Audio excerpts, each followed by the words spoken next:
In this chapter, we're going to talk about, take a little bit of a dive into antenna engineering to put a lot of the concepts that we've learned so far into a practical application. And we'll start out by talking about one of the key parameters that describe an antenna, namely the directivity. The directivity is described as the power density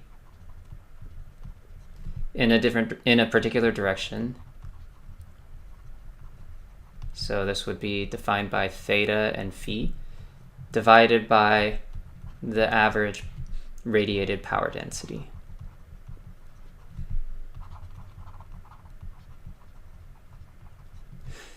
So one aspect where, and this is often denoted with the capital letter D, and it'll be a function of angle. Now, one area where you may have used this outside of this class or this concept is that if you were ever going around shopping for microphones, you might see that a lot of the microphones have a pattern that tells you how the microphone is sensitive in a particular direction. So if the person's over here, if you have a cardioid mic, maybe there's a bigger beam towards the front and a little bit in the back, so that most of the, as a function of angle, you see this, it's the largest radius up towards the front. So then it would be good for if a person is just recording directly this way, or other microphones are more isotropic, so this beam pattern would be more of a circle, in which case it would just be equally sensitive to sound coming from all directions. And this is the concept of directivity for an antenna is the exact same thing. One thing to note is that quite often it's not a function of phi, because usually your antenna, if this is your X, Y, and Z plane, your antenna kind of has some geometry along the Z direction. And so it's often symmetric around phi. And so usually the performance of the antenna really changes when you're changing theta. And so quite often it's a function of theta. Now let's take a look at the mathematical definition. So D, if we keep it as a function of both theta and phi, you can calculate it by taking the field pattern, which I'm using the letter F here to represent, doing the equivalent of 4 pi r squared, but with a field pattern instead of the radius, and divided by the field pattern averaged out over the area of a sphere. So that would be integrating phi from 0 to 2 pi, integrating theta from 0 to pi, f of theta phi squared sine theta d theta d phi. So kind of the pattern would be integrated over the surface area of the sphere in the denominator, and where f of theta, this is called the field pattern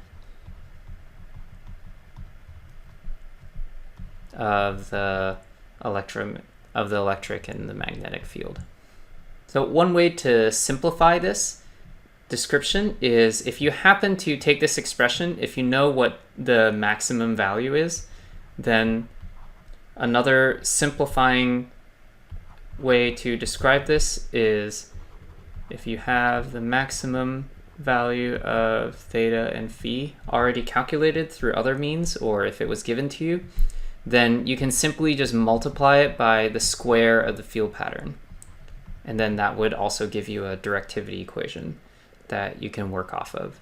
So let's look at a few examples. So this, let's start with the isotropic antenna.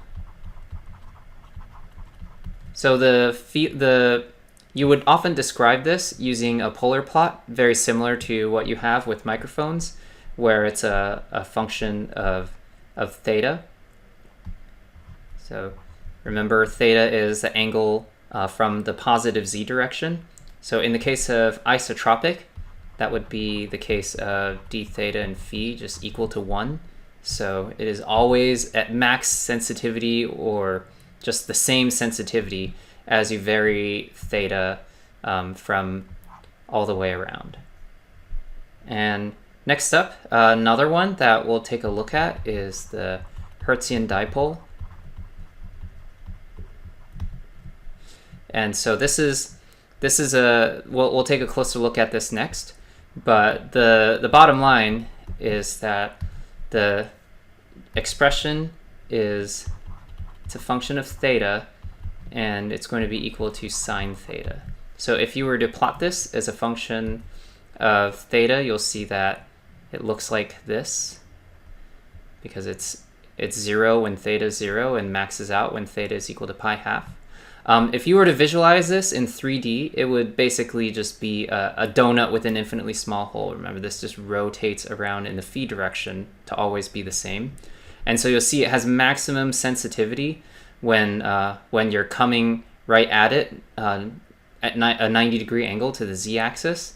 And it has the weakest sensitivity if the signal source is coming from the positive z, or the positive infinity z, or minus infinity z direction. So this gives you an idea of the transmit and receive gain. So how much gain you would get from your antenna to transmit or receive a signal due to the fact that it's coming in from a direction where the antenna is particularly sensitive.